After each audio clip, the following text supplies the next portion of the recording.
هل جزاء الإحسان إلا الإحسان. Une sœur demande, elle n'a pas rattrapé ses jours de Ramadan et voudrait savoir si elle peut le faire en même temps avec la niya et faire Dhul Hijjah. Y a-t-il une règle, savoir quand on peut faire la double niya, la double intention pour jeûner? Barakallahu fikum cheikh, qu'Allah vous récompense.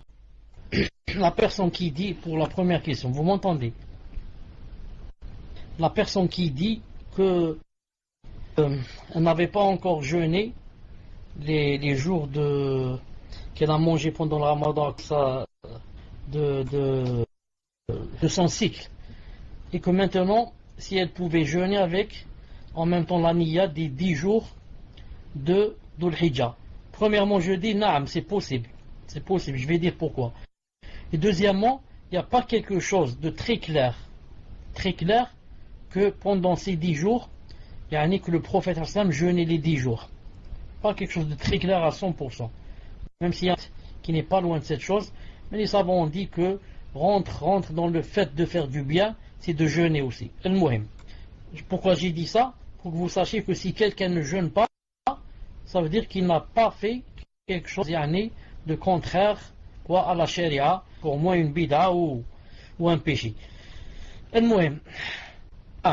Il y a des adorations qui peuvent s'entremêler l'une dans l'autre, et il y en a qui ne peuvent pas.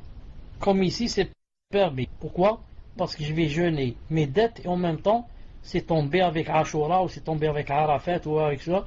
Donc, comme dit Cheikh Ibn Uthaymin, on peut joindre entre les deux niyas. Mais il y a des fois où on ne peut pas. Par exemple, si les deux sont obligatoires. Par exemple, je ne peux pas en même temps jeûner mes dettes et en même temps jeûner Ramadan. Comme je ne peux pas en même temps prier Dhuhr, en même temps dire je rattrape la Isha que je n'ai pas faite hier. Et en même temps, je vais prier Dhuhr maintenant dans la mosquée avec les gens. En même temps, c'est la Isha que je n'ai pas faite hier.